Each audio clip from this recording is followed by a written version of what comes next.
Bonjour, bonjour à tous. On commence ce flash par la coopération Côte d'Ivoire-France.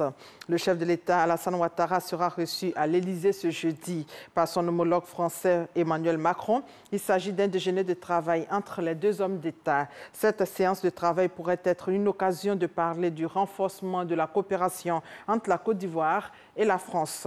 Ces relations sont vieilles et excellentes à tous les niveaux, aussi bien économiques que politiques. Justement, au plan économique, selon le Trésor français, les échanges commerciaux entre la France et la Côte d'Ivoire ont augmenté de 10,8% au premier semestre 2016. La fête de la Tabaski, c'est demain. C'est un moment de partage et de retrouvailles. Comme Paquinou, les gares routières sont bondées de monde. Le constat de David Soyo et de Franck Quadio.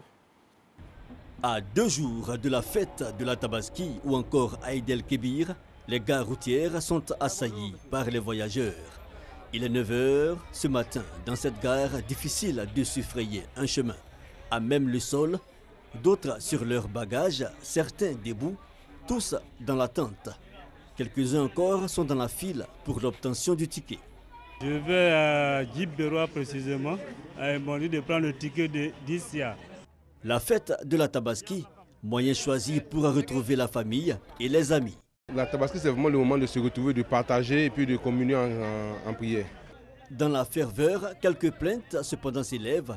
Elles portent sur le retard accusé par les cars. Nous sommes là depuis 6 h du matin, certains même depuis 5 h. Il n'y a pas de véhicule, nous attendons toujours depuis là.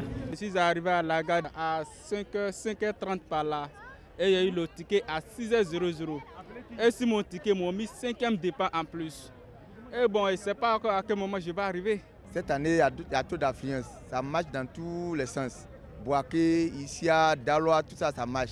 Donc les cars sont revenus hier, sont repartis. Donc on les attend pour faire partir les clients. Autre station, ambiance similaire. Ces voyageurs partent pour une ville du Nord. Il y a beaucoup de mécontents. Et moi, quand tu vas aller fêter la fête de Tabaski à côté de ma maman, franchement, la vérité est bonne à dire, ça ne se passe pas bien. Il y a trop de passagers, il n'y a pas assez de cars. On est monté, ils demandent de descendre encore. Et là, on refuse de descendre. Ils disent que tant qu'on ne descend pas, le car ne va pas bouger. Du coup, on est là, tout le monde est fatigué, on est en colère. Il y en a même qui sont montés, ils n'ont pas de ticket. C'est là que j'ai donc laissez-les. Après, maintenant, on va vérifier ceux qui n'ont pas de ticket, on va les faire descendre. Pas de véhicule, dû sûrement à l'état de la route.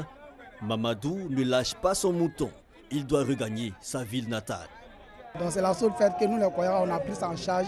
Donc ça, si ça arrive comme ça, on s'en jaillit. Voilà le mouton là qui est là. Depuis à 6 h, ici à la gare ici. À cause des problèmes de route, il n'y a pas de camion pour aller. Autre accusation réfutée par le responsable de gare. C'est faux ce qu'ils disent. Moi je suis le genre de gars. Ce que je vous dis là, c'est la réalité. Voilà, ils sont remplis dans le car. Le car qui est garé derrière là-bas là. On a réservé le car. Si lui il sort là, on voulait faire rentrer ça là. Mais ça là c'est rempli. À notre surprise, on a vu ça là, c'est déjà rempli là-bas. L'Aïd el-Kébir, la fête la plus importante chez les musulmans, elle marque chaque année la fin du Hajj. Chaque fidèle veut donc passer ce moment de partage, de bénédiction et d'union auprès de sa famille. Destination la France, où le rideau est tombé sur la 10e édition du Festival de films francophones d'Angoulême. Le film Petit Paysan remporte le grand prix de cette édition, une cérémonie de clôture assurée par la délégation ivoirienne avec plusieurs artistes et groupes musicaux. Hors de nos frontières, le président nigérien a assisté hier au Conseil des ministres, son premier depuis 3 mois. Mohamedou Buhari est rentré à Abuja à la mi-août après un long séjour à Londres où il était soigné pour une maladie dont on ne sait rien de source officielle.